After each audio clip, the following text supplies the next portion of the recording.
你敢不敢想？三国纷争折腾几十年，最后稳稳摘桃的居然是司马炎，这简直就像开局直接拿到满级神装资源全拉满的游戏账号。对手尽数落幕，世家全力战队，国库充盈富足，按理说妥妥能开创比肩大汉的绝世盛世。可谁能料到，手握王炸底牌的司马炎，偏偏亲手躺平摆烂，带着整个统治阶层疯狂堕落，硬生生把一手天胡牌打得稀碎。从古至今，为什么总有手握顶级优势的人，最后偏偏栽在自己手里？历朝历代的兴衰轮回里，到底藏着哪些古人不传的处世智慧和人性真相？读懂《资治通鉴》这1000年历史脉络，就能看透人性规律，摸清社交底层逻辑，解锁普通人逆袭必备的强者思维。公元280年的寒冬，司马炎伫立在洛阳城头，望着俯首归降的东吴朝臣。那一刻的他，称得上是整个天下最风光得意的掌权者。要知道，这份基业根本不是他打拼而来。爷爷司马懿熬死一代谋士诸葛亮，伯父司马师直接废黜朝堂帝王，老爹司马昭更是强势拿捏皇权，撼动朝局。司马家族3代人隐忍布局，把所有肮脏权谋、朝堂博弈的苦活累活全都铺垫完毕。最后这颗熟透的天下硕果，不费吹灰之力就落到了司马炎手中。这份开局究竟有多逆天？魏蜀吴三国的传奇英雄，要么离世，要么溃散。放眼天下，再也没有能与之抗衡的对手。全国资源尽数掌控，国库粮草钱财堆得满满当当，天下门阀世家全都抱团站队，甘愿追随司马皇室，妥妥的无敌开局模板。换作任何一个有野心、有格局的帝王，都会励精图治，勤政爱民，开创继大汉之后又一个繁华盛世。可偏偏司马炎当了帝王之后，直接选择彻底躺平摆烂，甚至带头掀起奢靡之风，还举办起了中国历史上规模空前、荒诞至极的炫富攀比大赛。《资治通鉴》里流传1700年的扬车望幸典故，就出自这位帝王身上。司马炎后宫佳丽足足上万名，人数多到他自己都无法抉择每晚留宿之处。脑洞大开的他，竟想出离谱法子，坐上山羊牵引的小车，任由山羊随意行走。羊停在哪位妃嫔门前，他便在哪儿过夜。后宫女子瞬间摸清门道，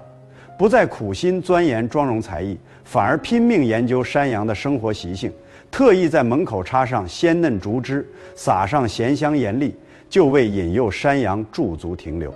这看似荒唐滑稽的宫廷闹剧，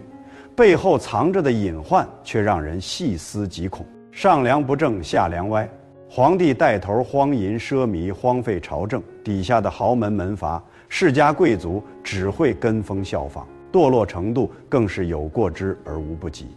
说到西晋门阀斗富，就不得不提2位堪称西晋顶级权贵代表，一位是皇亲国戚王恺，一位是民间首富石崇。2人的斗富名场面，简直是《资治通鉴》里最讽刺的黑色喜剧。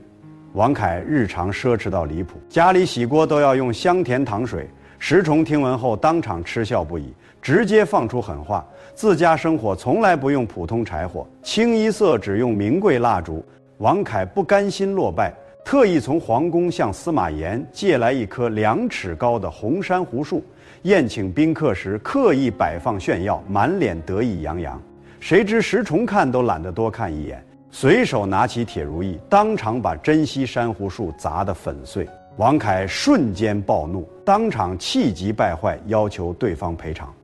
石崇却一脸淡然淡定，立刻让人回家搬来大批珍藏珊瑚树，3尺高、4尺高的珍稀品相排成整整一排，任由王恺随意挑选弥补。很多人读到这段情节，只觉得豪门炫富、当众打脸的场面格外解气，像极了网络爽文里的经典桥段。可司马光编撰这段历史时，内心满是痛心与愤慨。在他眼中，这根本不是有钱人的任性挥霍，而是整个王朝统治阶层的彻底癌变。这群掌控国家命运、手握朝堂大权的权贵精英，价值观早已彻底扭曲腐烂。他们从不把报效家国、守护社稷当作荣耀，反倒把挥霍无度、奢靡浪费当成潮流风尚，不以勤政爱民，坚守德行作为准则，反而把荒淫放纵、沉迷享乐视作风流雅致。这就像一辆满载百姓苍生的前行大巴，司机和副驾非但不专心把控方向，反而沉迷饮酒作乐，还比拼谁敢闭眼狂奔。从一开始就注定了车毁人亡的悲惨结局。如果说朝堂奢靡、贵族堕落只是让西晋王朝偏离发展正轨，那司马炎后续做出的分封诸王决策，直接给王朝拆掉了所有安全刹车片，埋下覆灭的致命隐患。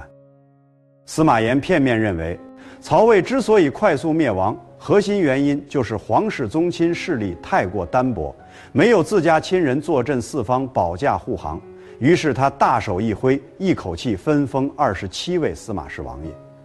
不仅给封地给百姓，还下放兵权，让各路王爷镇守地方，手握实权。除此之外，他还挑选了一位千古闻名的奇葩接班人，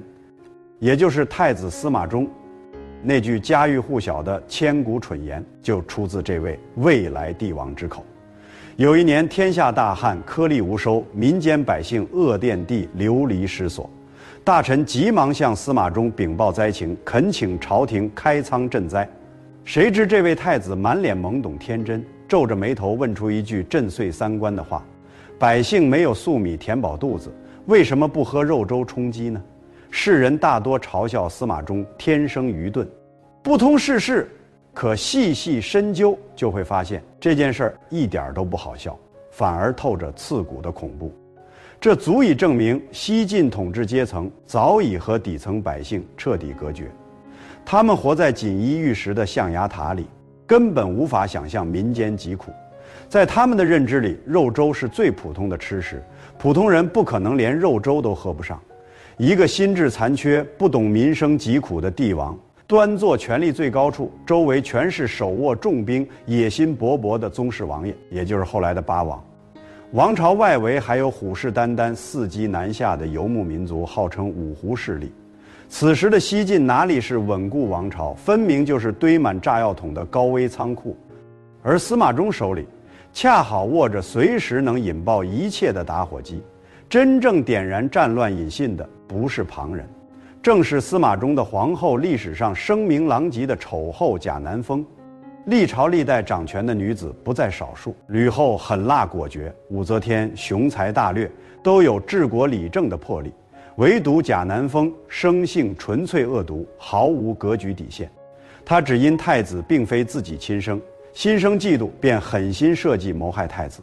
这一举动直接撕碎了西晋皇室最后的遮羞布。那些原本心存野心、隐忍观望的宗室王爷，瞬间找到了起兵造反的绝佳借口。皇后敢肆意谋害储君，朝堂礼法已然崩坏，天下大势已然有变，八王之乱就此彻底爆发。这场动乱早已超出普通宫廷政变的范畴，堪称司马皇室自相残杀的自杀式内战。今天你带兵攻入洛阳，明天我率军踏平长安，宗室诸王互相厮杀，内耗不止，没有任何一方真正的赢家。更荒唐的是，这些司马宗室为了打赢同族兄弟，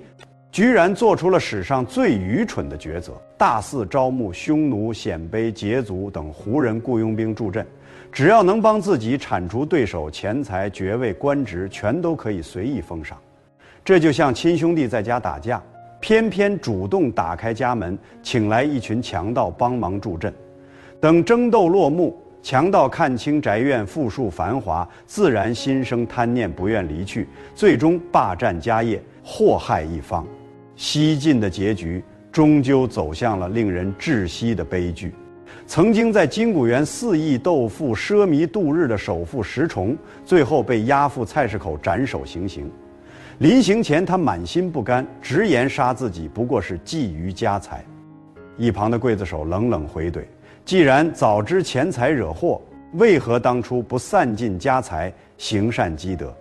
曾经高高在上、坐拥天下的晋怀帝，被匈奴俘虏后受尽屈辱，只能身着青衣服侍他人，最终惨遭毒杀，凄惨离世。公元316年，西晋彻底走向灭亡，中原大地，也就是如今河南、陕西大片区域，尽数沦陷，无辜汉族百姓惨遭屠戮迫害，幸存之人只能拖家带口渡过长江，仓皇向南逃难。这就是历史上著名的衣冠南渡。西晋就像夜空里转瞬即逝的绚烂烟花，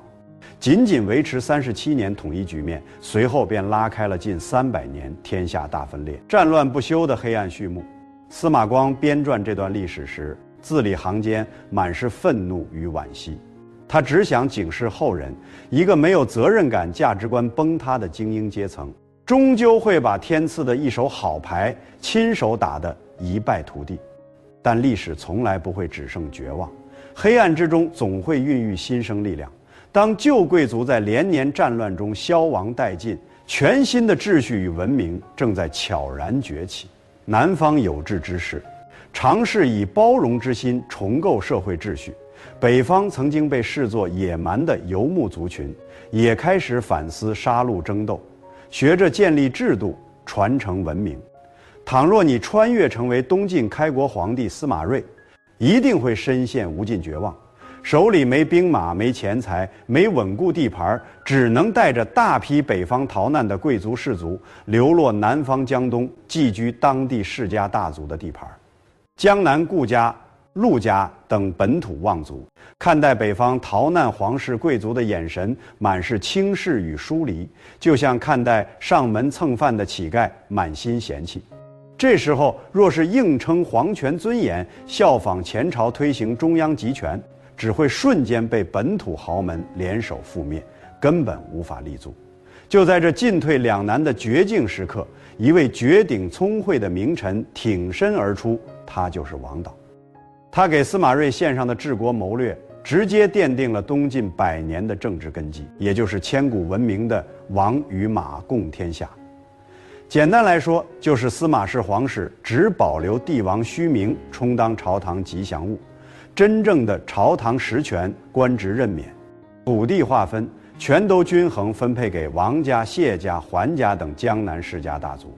很多人觉得这般帝王当得太过憋屈，皇权威严荡然无存。但站在《资治通鉴》的长远视角来看，这恰恰是王朝濒临崩溃时最高明的妥协与生存智慧。若是一味死撑皇权脸面，强行集权内耗，汉族正统政权早就彻底覆灭，根本无法延续文脉。王导秉持镇之以静、不折腾、不内耗的治理理念，以温和调和的方式平衡各方势力，硬生生把这群拼凑而成的草台班子朝堂稳住。靠着这种隐忍妥协的处事策略，东晋艰难苟延残喘数十年。可历史的车轮从不停歇，该来的风雨终究无法躲避。公元383年，北方实力最强的前秦皇帝苻坚统一北方全境之后，集结80万大军南下，号称头鞭断流，气势汹汹，想要一举踏平东晋，统一天下。反观东晋，能够调集的兵力仅有8万到10万，80万对战8万，兵力差距足足10倍，怎么看都是必输无疑的送死战局。东晋朝堂瞬间乱作一团，文武百官人心惶惶，手足无措。唯独谢家掌门人谢安，全程淡定从容，安心端坐棋局旁，落子对弈，丝毫没有慌乱之色。前线战事告急的文书像雪花一样接连送到府邸，谢安看都不拆封，依旧气定神闲下棋。一旁做客的友人急得坐立难安，差点跳脚。谢安却淡淡开口安抚：“小辈们已经击退贼兵，大局已定。”你以为谢安只是故作镇定、装模作样，其实他早已看透人心战局，这是一场顶级的心理博弈。身为朝堂支柱、军心核心，若是连他都慌乱失措，东晋8万守军的军心瞬间就会溃散崩盘。他必须稳住气场，营造出胜券在握的姿态，安定朝野人心。这就是历史上赫赫有名的淝水之战。这场战役的过程无需过多赘述，但有一个关键细节必须深究：这小小的细节里藏着中华文明绵延不绝的核心力量。两军隔着淝水两岸对峙僵持，东晋将领谢玄向前秦苻坚喊话，恳请对方大军稍稍后退，腾出一片空地，让东晋军队渡河登陆，在正面决战，一决胜负。按常理来说，战场之上主动后撤就是大忌，敌军半渡之时发起突袭，本是绝佳战机。可苻坚太过自负傲慢，满心轻视东晋兵力，心里暗自盘算，暂且下令大军后退，等东晋士兵渡河到中途，再发起突袭，全歼敌军。于是前秦大军如期下令后撤，可就在大军后退的一瞬间，东晋军中有人高声大喊：“秦军战败了，秦军溃败了。”这一声呐喊，就像在堆满火药的仓库里扔下一粒火星，瞬间引爆全场。哪怕只是凭空捏造的谣言，在高度紧张、人心浮动的战场之上，也会瞬间变成既定事实。后方士兵根本不清楚前方战况，只看到大军向后撤退，便误以为真的战败，转身四散奔逃，引发大规模踩踏骚乱。数十万前秦士兵自相践踏，死伤无数，尸横遍野，血流成河，草木皆兵，风声鹤唳。这两个流传千年的成语，全都出自这场战役。深究淝水之战的本质，就会明白，从来不是8万兵力硬打赢80万大军，而是有序信念战胜了无序涣散。东晋兵力虽少，军民上下一心，每个人都为守护家园、传承华夏文脉而战，信念坚定，众志成城。前秦兵力虽盛，80万大军大多是强行征召的壮丁，多民族拼凑而成，人心涣散，毫无归属感，注定难以长久。谢安赢在了沉稳定力与大局格局，苻坚输在了狂妄傲慢与刚愎自用这场大胜，也为南方汉文明延续了100年生机。岁月流转，历史继续前行，王朝更迭，来到南朝宋齐梁陈时期。其中最让人唏嘘感慨的帝王，非梁武帝萧衍莫属。翻看萧衍的前半生，完全堪称完美完人，博览群书，多才多艺，琴棋书画样样精通。执政期间，勤政爱民，体恤百姓，甚至放开规矩，允许普通百姓直接前往宫门口告御状、诉冤屈。他在位48年，也是南朝经济最繁荣、民生最安稳的鼎盛时期。可这位完美帝王偏偏有一个致命短板：痴迷佛法，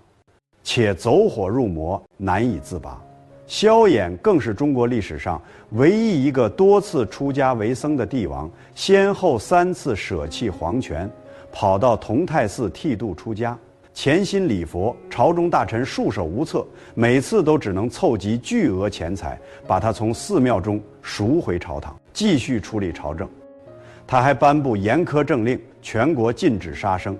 就连祭祀祖先都不能用牛羊牲畜，只能用蔬菜和面食捏成替代品。生性太过仁慈，每次看到死刑犯案卷都会心生落泪，迟迟不愿签署行刑诏令。《资治通鉴》对此提出了一针见血的深刻反思。仁慈本是难得的美好品德，但身为一朝统治者，毫无原则，不分对错的仁慈，本质上就是在纵容祸患，犯下大错。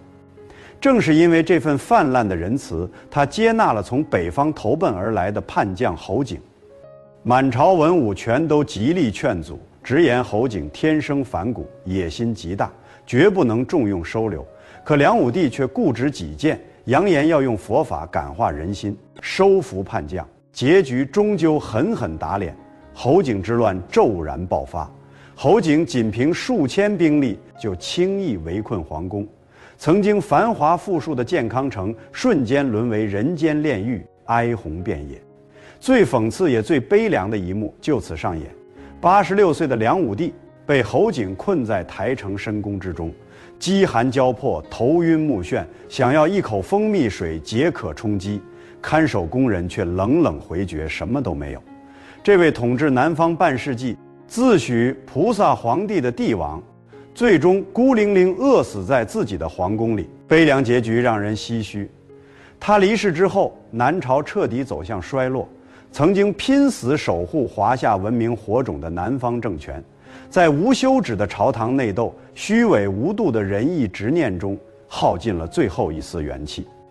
回望这段历史，西晋的奢靡堕落，让我们看清富而无德、贵而无礼的可怕下场；东晋的隐忍偏安，让我们读懂弱而有谋、坚守底线的生存智慧；梁武帝的人生悲剧，让我们看透人而无断、滥施善心的致命弊端。站在历史的上帝视角俯瞰，就能发现一个残酷又真实的规律：南方政权素来精致富庶，文化繁荣，财力充足，却始终缺少硬核的组织凝聚力。世人太过精明算计，看重门第出身，人人都只为家族私利谋划，没人愿意真心为国担当，舍身守护。而与此同时，在曾经被汉人轻视鄙夷的北方大地，那些被贴上野蛮标签的游牧族群，正在悄然发生一场颠覆命运的蜕变革新。北方大地常年战乱不休，就像一场永不停歇的生存吃鸡游戏。匈奴、鲜卑、羯、羌五大少数民族轮番称霸，今天有人称帝建国，明天就遭遇屠城灭族，局势混乱到极致。不用细数繁杂的王朝国号，单单一个细节就能感受到当时的残酷恐怖。后赵皇帝石虎堪称人间魔头，残暴至极，强行征调北方数十万汉人修建宫殿宫室，不愿服役者直接斩杀，试图逃跑者一律处死。他离世之时，整个北方荒野白骨遍地，荒无人烟，汉族人口锐减，一度濒临灭绝的绝境边缘。那时候生活在北方的汉人只有两条求生之路，要么在战乱中惨死，要么躲进物堡自保，就像《水浒传》里的祝家庄那样，修筑土围子割据一方，抵御战乱。看似已是毫无出路的死局，却在乱世之中诞生了鲜卑族这个异类族群。他们建立北魏王朝，在所有人沉迷厮杀争霸、肆意屠城的时候，北魏帝王开始深度思考一个终极治国难题：马背之上可以征战打天下，却绝对无法依靠马背治理天下。若是继续无休止杀戮内斗，不用外人入侵，鲜卑族群迟早会自我消亡，彻底覆灭。就在这样的背景下，中国历史上最惊人、最彻底、最决绝的一次民族改革正式拉开序幕。主角就是北魏孝文帝拓跋宏。他的狠戾从不是针对外敌，而是敢于打破族群偏见，向自身旧俗开刀。公元493年，孝文帝对外宣称要南下出兵讨伐南朝，一统天下。朝中大臣纷纷附和响应，可谁都没想到，这只是他的掩人耳目之计，借着出征名义强行迁都，把都城从苦寒偏远的平城迁到华夏文明核心腹地洛阳。抵达洛阳之后，大臣们纷纷不愿继续征战，也舍不得离开故土回迁。孝文帝顺势应允，放弃南下战事，却提出了必须遵守的严苛条件，这就是震惊朝野的全盘汉化改革，下令所有鲜卑族人脱下传统胡服，统一更换汉服。胆敢身着胡服上朝的官员直接罢免官职，禁止日常使用鲜卑母语，全民统一说汉语。30岁以下官员若是再说鲜卑话语，一律降职惩处。推行改汉姓举措，皇室、拓跋氏统一改为元氏，各大鲜卑贵族姓氏悉数改为汉姓，强制实行胡汉通婚，鲜卑贵族必须迎娶汉族高门氏族女子为妻，深度融合两族血脉文化。在当时的鲜卑贵族眼中，这场改革等同于数典忘祖，背弃族群根基，甚至觉得这是在让鲜卑人彻底灭种。朝野上下反对声浪铺天盖地，就连孝文帝的亲生太子元云都极度抵触汉化新规，嫌弃汉服穿戴别扭，汉语晦涩难学，一心想偷偷逃回北方故土，固守旧俗。面对亲生儿子的抗拒阻挠，孝文帝没有丝毫心软妥协，毅然下令赐死太子，以极致的决绝震慑朝野所有人。这份破釜沉舟的改革决心，让鲜卑贵族彻底放下执念，抛弃老旧族群陋习，全身心融入汉文明血脉之中。《资治通鉴》给予这场改革极高评价，这是无比悲壮的历史一幕。鲜卑作为独立族群，从此淡出历史舞台，却以政治集团的形式获得永久存续，把草原民族的彪悍武力基因完美注入汉文明的制度体系之中，而这正是后来隋唐盛世得以诞生的核心根基与原始密码。北魏后续分裂为东魏和西魏，繁杂的政权更迭不必深究，关键在于西魏。如今陕西西安一带诞生了一个统治中国300年的顶级政治天团，史学大家陈寅恪将其命名为关陇集团。这个集团的雏形源于西魏实际掌权者宇文泰，当时他手中兵力有限，难以抗衡东边强敌，为了稳固政权、凝聚力量，他创立了影响深远的府兵制。简单来说，就是确立当兵光荣的理念，军人全家可免除赋税役，把北方汉人豪强与鲜卑武将深度绑定，分封8位顶级战将，也就是赫赫有名的八柱国。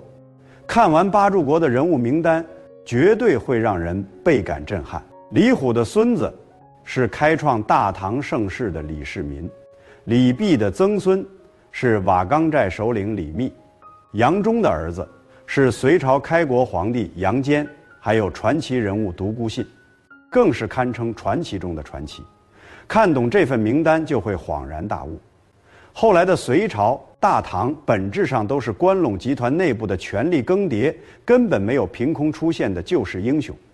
杨坚夺取北周政权，说白了就是外公抢夺外孙的皇位。李渊起兵推翻隋朝，实则是表哥抢占表弟的基业，这就是历史最真实的底层逻辑。说到八柱国之一的独孤信，还有一段关乎王朝国运的千古趣闻。他颜值出众，风度翩翩，是当时公认的天下第一帅哥，侧帽风流的典故就源自于他。而他最传奇的不是容貌地位，而是极其会挑选女婿。家中3个女儿分别嫁给了3个朝代的帝王，大女儿嫁给北周明帝，稳居北周皇后之位；妻女儿嫁给杨坚，就是隋朝传奇独孤伽罗皇后；4女儿嫁给李妃，生下儿子李渊，也就是大唐开国君主。倘若身处独孤信的位置，逢年过节发红包都自带牌面。大女婿是帝王，妻女婿是帝王，外孙还是帝王，3个大一统王朝都流淌着独孤家族的血脉。这绝非单纯运气使然，足以证明当时胡汉民族融合已经达到你中有我，我中有你的深度境界。无论是杨家弘农杨氏，还是李家陇西李氏，都必须通过与鲜卑贵族联姻，稳固自身政治地位。这种胡汉混血的基因特质，造就了独特的大唐皇室风格，既有汉文明的深沉谋略、儒雅格局，又有草原民族的开放豁达、彪悍风骨。也正因如此，才有了李世民玄武门之变的果决魄力，才有了武则天登基称帝的千古传奇。北方历经200多年的战乱纷争、民族融合、制度革新，终于完成了全方位的系统升级。软件层面承袭汉文明儒家礼制与官僚体系，硬件层面拥有游牧民族彪悍武力、府兵制根基与关陇集团精英加持。这台强盛的王朝机器已然组装完毕，只待一位掌舵者登场，他就是隋朝开国皇帝杨坚。杨坚执掌大权后，即刻整军备战，挥师南下，剑指沉迷奢靡、荒废朝政的南朝陈朝。公元589年，隋朝大军横渡长江，一举灭掉南朝最后一个政权陈朝。那位写下“玉树后庭花”的陈后主，慌乱之中带着宠妃躲进枯井，最终被隋军像拎小鸡一样抓捕俘虏。至此，分裂近300年的华夏大地，终于再度迎来大一统局面。世人大多以为隋文帝杨坚霸气威严、杀伐果断，可翻看《资治通鉴》的记载，杨坚的人设格外另类，反差极大。他是历史上出了名的妻管严，极度惧怕皇后独孤伽罗，也就是独孤信的妻女儿。独孤皇后性情刚烈，绝不允许杨坚宠幸其他女子。有一次，杨坚趁着皇后处理朝政，偷偷宠幸一名宫女。独孤皇后得知后，当场强势下令处死宫女。杨坚得知消息后，又气又委屈，索性离家出走，跑进深山之中，痛哭流涕，感慨自己身为一朝天子，却连半点私人尊严都没有。除此之外，杨坚生性极度节俭抠门，对自己严苛，对大臣吝啬，对百姓也不肯轻易施恩。他改良修筑的粮仓，囤积粮食可存放50年不腐坏，却始终舍不得开仓赈济百姓，也不愿犒劳戍守边疆的将士。但不可否认的是，他是天赋极高的顶级治国管理者。靠着这份近乎偏执的节俭严谨、兢兢业业，短短数年就快速恢复国力，隋朝人口大幅激增，国库钱财堆积如山，穿钱的绳索都因常年积压腐烂断裂。可强盛的表象之下，潜藏着一个足以颠覆王朝的巨大隐患。皇位继承人该如何选定？杨坚长子杨勇生性率真，喜好奢靡生活，沉迷美色，行事作风和普通世家子弟无异，却偏偏不符合杨坚节俭自律的行事准则，始终得不到帝王喜爱。二儿子杨广精准拿捏父皇母后的心思，开启了一场奥斯卡级别的演技表演，刻意伪装自己的品行格局。他故意弄断琴弦，身着破旧衣物，在杨坚面前刻意展露节俭朴素。深知独孤皇后痛恨女子争宠，帝王花心，便把府邸貌美侍女全部换成年老佣人，只和正妻生育子嗣，营造专一深情的人设。对待朝中大臣更是礼贤下士，偶遇官员车驾主动停轿行礼，谦卑有礼。杨坚和独孤皇后被杨广的伪装彻底打动，满心认定他品行端正，格局出众，是传承大隋基业的最佳人选。随即废掉太子杨勇，改立杨广为储君。《资治通鉴》对此给出一针见血的评价：大伪似真。杨广并非天生残暴，而是城府深沉到极致，心思缜密，擅长伪装，硬生生骗过了朝堂百官，也骗过了精明一世的父母。等到杨坚病重卧床，隐约察觉杨广野心勃勃，图谋不轨之时，一切早已尘埃落定，无力回天。史书留下充满争议的记载，没人能确定杨坚究竟是寿终正寝，还是遭人暗算离世。可无论结局如何，公元604年，杨广顺利登基，终于卸下多年伪装的面具。隋炀帝杨广一上位，立刻从节俭省钱模式切换到极致烧钱挥霍模式，接连掀起3件震惊天下的浩大工程。其一，修建东都洛阳，每月强行征调民夫200万人，劳民伤财不计其数。其二，大规模修筑长城，无数民夫累死劳作现场，尸骨无人安葬。其三，开凿隋唐大运河，贯通南北水系脉络，全长足足2700公里。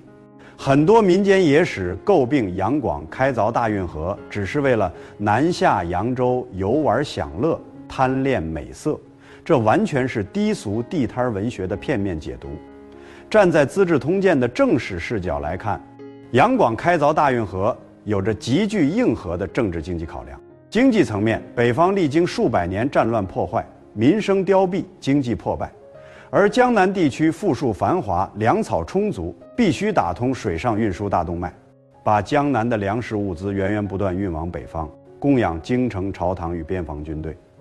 政治层面，关陇集团势力太过庞大，威胁皇权统治，想要牢牢掌控南方疆域，就必须打造一条直达南北的水上高速通道，稳固大一统格局。大运河这项工程真正做到了功在千秋，时至今日依旧在发挥重要作用，滋养沿线万千百姓。可最大的弊端就是罪在当代。杨广的败局从不是做错了事儿，而是行事太过急躁冒进，把祖辈儿孙辈近100年要逐步完成的工程，硬生生压缩到短短10年之内强行完工。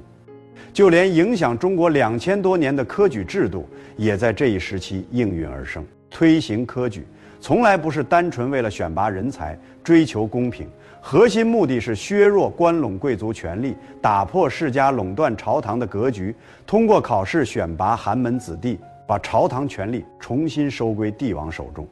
倘若杨广懂得放缓节奏、休养生息，稳步推行改革，再多执政20年，大概率能成为比肩秦皇汉武的千古一帝。可惜他心性浮躁，急功近利，根本停不下扩张折腾的脚步，最终压垮大隋王朝的最后一根稻草，就是远征高句丽。杨广执意死磕高句丽，一方面是不愿天朝体系内存在不听号令的藩属小国，另一方面也想借着征战名义，顺势消耗国内不服管束的贵族兵力，巩固自身统治。于是他接连发动3次大规模远征，第一次出兵113万大军，后勤民夫更是多达200万人。这般庞大的作战规模，放在整个人类历史上都极为罕见，结局却以惨败收场。战败根源并非兵力不足、将士无能，而是杨广身居后方，远程遥控指挥，前线将领连发起进攻的时机都要上奏书等待帝王批复，等旨意送达，绝佳战机早已错失。杨广不甘心战败，接连发起第2次、第3次远征，连年征战，劳民伤财，终于引爆天下民怨，彻底动摇王朝根基。天下青壮年男子要么被征召当兵远赴辽东，要么沦为民夫累死工地，田园荒芜，民不聊生。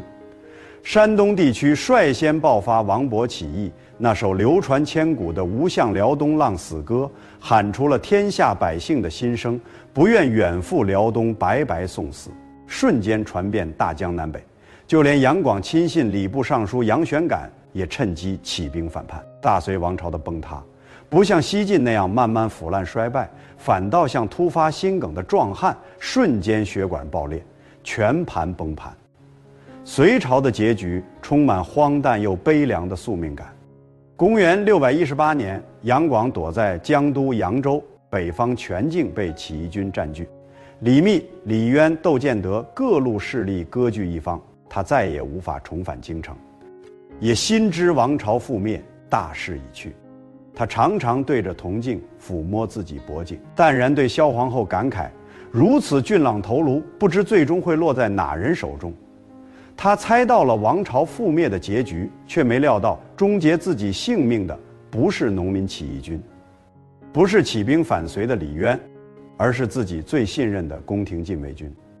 带头谋反的正是宠臣宇文述之子宇文化及。叛军闯入皇宫之时，杨广依旧坚守帝王最后的尊严，直言天子之躯岂能被刀刃加害，只求一杯毒酒，体面离世。叛军断然拒绝，杨广只能解下自身腰带，任由叛军将自己勒死。这一年他年仅50岁。大隋王朝2世而亡，仅仅存续37年，匆匆落幕。隋朝就像一位拼尽全力的悲情包工头，耗尽心血打好王朝地基，修筑城池宫殿，开凿千年运河，创立全新制度，把所有盛世必备的基础全部铺垫完毕，随后便轰然倒下，黯然退场。就在这时，杨广的表哥李渊带着儿子李世民顺势入局，接手隋朝打下的一切基业，更换王朝牌匾，改隋为唐，稍加修整，休养生息，便顺势开启了万国来朝的大唐盛世。历史最大的讽刺莫过于此。唐太宗李世民开创的贞观之治，本质上都是在消耗杨广留下的丰厚遗产。大唐沿用隋朝创立的制度，囤积隋朝储备的粮食，依托隋朝开凿的运河，坐享其成，开启100年繁华。李世民比杨广高明的地方，从来不是能力更强、格局更大，而是时刻以杨广的败局为警醒，一辈子被这份历史教训束缚，克制欲望，稳步治国，绝不急功近利、肆意折腾，小心翼翼执掌隋朝留下的盛世巨轮，开创流传千古的贞观盛世，让华夏进入长达100年的稳定繁荣期。可历史的轮回诅咒从未真正消散，只是暂时蛰伏沉寂。时光流转100年，李世民重孙子唐玄宗李隆基登上历史舞台。此时大唐早已富庶繁华，国泰民安，世人渐渐淡忘隋朝败局，杨广教训，也忘了创业维艰，守业不易。繁华盛世从来都裹着糖衣毒药，暗藏致命危机。在中国历代帝王之中，最让人扼腕叹息的莫过于李隆基。倘若他在50岁离世，妥妥的千古一帝，就连李世民都难以与之比肩。他执政前半生开创开元盛世，大唐繁华程度前所未有。杜甫诗句中写道：稻米流脂粟米白，公私仓俱丰实。民间百姓生活富足，夜不闭户，外出游历无需携带干粮，随处都能得到热情款待。李隆基堪称帝王顶配全能人才，精通音律乐理，是后世梨园行业的祖师爷，亲自作曲指挥数万人宫廷乐团，霓裳羽衣曲便是传世佳作。深谙治国理政之道，重用姚崇、宋肯等顶级贤相。朝堂清明，民生安稳，擅长军事布局，不断开拓大唐疆域，势力延伸至中亚各地，万邦来朝，四海臣服。可世间万事盛极必衰，就像恐怖片的经典伏笔，当一切看似完美无缺之时，危机早已悄然潜伏。而这份危机的源头就是漫长的岁月。李隆基在位长达44年，曾经英明睿智、勤政忧民的帝王，渐渐变成倦怠慵懒的老者。晚年的他不再忧心饥荒战乱，朝堂安稳，唯独难以排解内心的无聊孤寂。在安禄山这位传奇乱世枭雄登场之前，必须先理清一个致命的制度漏洞，那就是大唐兵制的崩塌。还记得当初关陇集团与府兵制吗？平时务农耕种，战时披甲出征，军人全家免除赋税，这套制度曾是大唐战力无敌的根基。可到了李隆基执政时期，人口暴涨，土地稀缺，再也没有多余土地分配给府兵，百姓得不到实惠，自然不愿从军入伍。民间参军意愿低迷，兵力出现巨大缺口，朝廷只能花钱招募士兵，府兵制彻底转为募兵制。表面来看，只是征兵方式改变，可在《资治通鉴》的深层视角里，这是足以颠覆王朝的致命漏洞。府兵听命于国家，土地、福利都是朝廷赐予，忠心无可撼动；而招募而来的雇佣兵只听命于发放钱财、掌控兵权的将领，也就是各地节度使。久而久之，节度使彻底蜕变成为全新的乱世怪物。手握辖区财政权、行政权，军权俨然成为割据一方的土皇帝，不再受朝廷管控约束。就在制度漏洞不断扩大、隐患层层堆积之时，李隆基却深陷杨贵妃的温柔乡，沉迷歌舞享乐，荒废朝政，一心沉醉霓裳羽衣曲的演艺编排，把朝堂政务、边防大事全权交给节度使处理，丝毫没有察觉危机逼近。如果说制度漏洞是引燃乱世的干柴，那奸相李林甫就是亲手点燃火苗的始作俑者。李林甫堪称历朝奸臣里最有城府、最懂算计的人物，独创口蜜腹剑的处事手段，嘴上甜言蜜语，和善可亲，内心却暗藏利刃，嫉贤妒能。为了稳固自身宰相地位，杜绝朝中能人取而代之，他定下一条祸国殃民的规矩，坚决不让汉族将领出任节度使，只因汉族将领立下军功后，会回调朝廷担任宰相，直接威胁自己的朝堂地位。为了把控大权，他极力举荐胡人将领，向李隆基进言，胡人学识浅薄，不懂朝堂权谋，只擅长征战沙场，忠心听话，是镇守边防的最佳人选。李隆基识人不清，疏于朝政，轻易听信谗言，应允此事。安禄山、史思明、哥舒翰等原本边缘的胡人将领迅速掌控大唐最精锐的边防部队，势力急剧膨胀。其中实力最强的安禄山一人身兼范阳、平卢、河东3镇节度使，手握大唐近40%兵力，权势滔天，野心暗藏。可深陷享乐的李隆基始终把他当成会跳胡旋舞的憨厚胖子，甚至纵容杨贵妃收安禄山为干儿子，浑然不知这不是温顺晚辈，而是养在皇宫卧榻旁的猛虎猛兽。公元755年寒冬，安禄山在范阳正式起兵叛乱，打着清君侧、诛杀杨国忠的旗号，大举南下进犯。世人原本以为大唐军力强盛，能轻松平定叛乱，稳住局势，结果却是渔阳舸鼓动得来。经破霓裳羽衣曲，安禄山大军一路南下，势如破竹，像切豆腐一样轻易冲破大唐防线。内地承平太久，常年无战事，守城士兵久疏战阵。看到叛军铁骑瞬间吓得军心溃散，不战而逃。最讽刺的是，李隆基得知安禄山叛乱的消息，第一反应竟是坚决不信，直言是自己乖巧的干儿子，绝不可能谋反。等到确认叛乱属实，他瞬间慌乱失措，带着杨贵妃、杨国忠及皇室宗亲连夜逃离长安，仓皇出逃。这一刻，象征着鼎盛繁华的盛唐彻底落幕，万国来朝的长安城惨遭叛军洗劫。李白的诗情、杜甫的忧思、张旭的狂草，全都在漫天战火中化为泡影。逃亡队伍行至马嵬坡，随行禁卫军停滞不前，不肯前行。将士们连日奔波，又饿又累，看着前方依旧奢靡享乐的宰相杨国忠，积攒的怒火彻底爆发，当场围杀杨国忠，把他的头颅悬挂驿站门口示众。可将士们的怒火并未平息，禁军将领陈玄礼直言祸根未除，李隆基故作不解，反问杨国忠已然伏诛，还有何祸根？将领目光直指皇帝身后帐篷藏在其中的杨贵妃，才是一切祸乱的根源。士兵的心思直白又残酷，身为臣子不敢冒犯帝王，可帝王沉迷美色，宠信奸臣，荒废朝政，终究要有人为天下战乱，百姓流离买单，而这份代价只能由帝王最宠爱的杨贵妃承担。这是《资治通鉴》里最残忍也最现实的一笔。72岁的李隆基曾经执掌天下，意气风发，此刻却只是一个为了自保只能舍弃挚爱苍生懦夫。他掩面痛哭，满心不舍，却终究无力反抗，只能挥手默许。最终，杨贵妃被高力士勒死在佛堂前梨树下，年仅38岁。将士看到贵妃离世，才放下心中怨气，高呼万岁，继续护送帝王前行。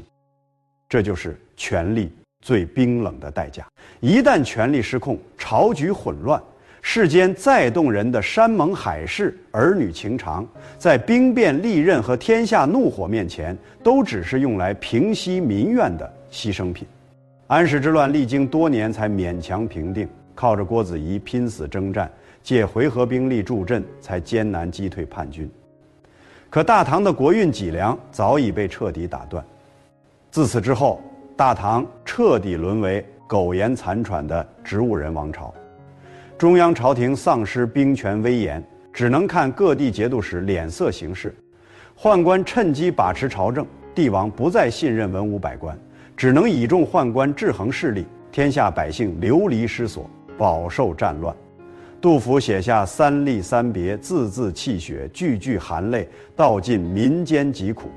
此后150年，大唐就在藩镇割据、宦官专权、朝堂内斗中半死不活的苟延残喘，直到流氓枭雄朱温登场，彻底终结大唐国运。在《资治通鉴》的记载中，朱温是世间邪恶的集大成者，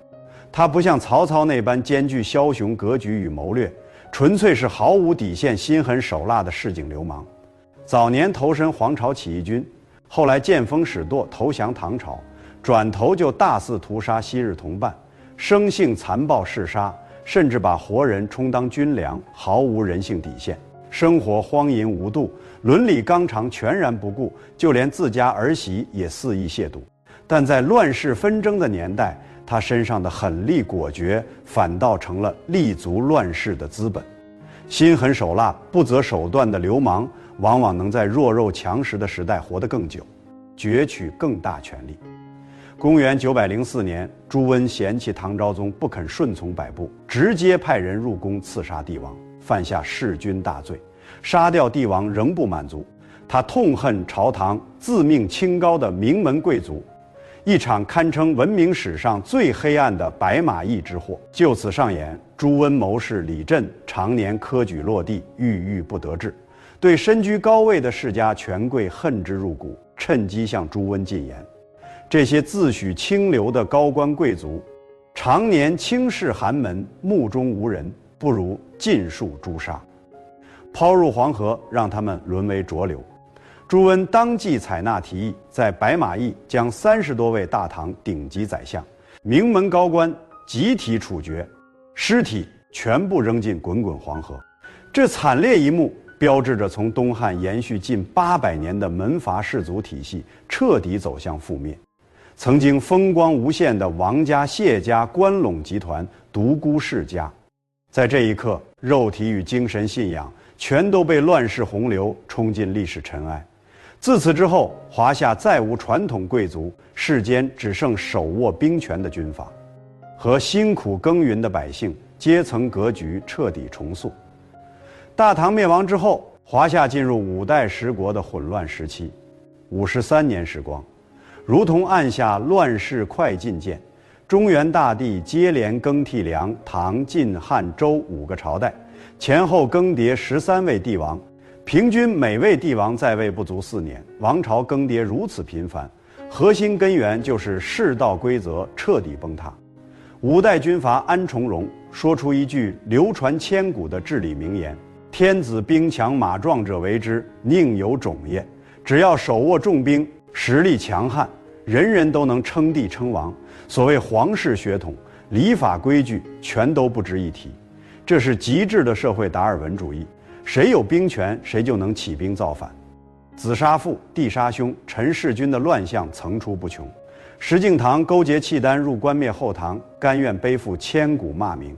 可怜底层百姓如同路边草芥，任人欺凌屠戮。军队所到之处肆意劫掠，粮草匮乏之时，甚至人相食，这般惨状，在5代史书里随处可见。这是一个只剩生存挣扎、毫无生活尊严的人间地狱。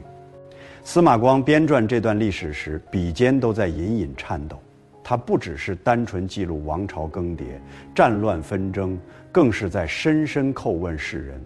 难道华夏就要陷入无休止的厮杀内斗、循环往复的乱世吗？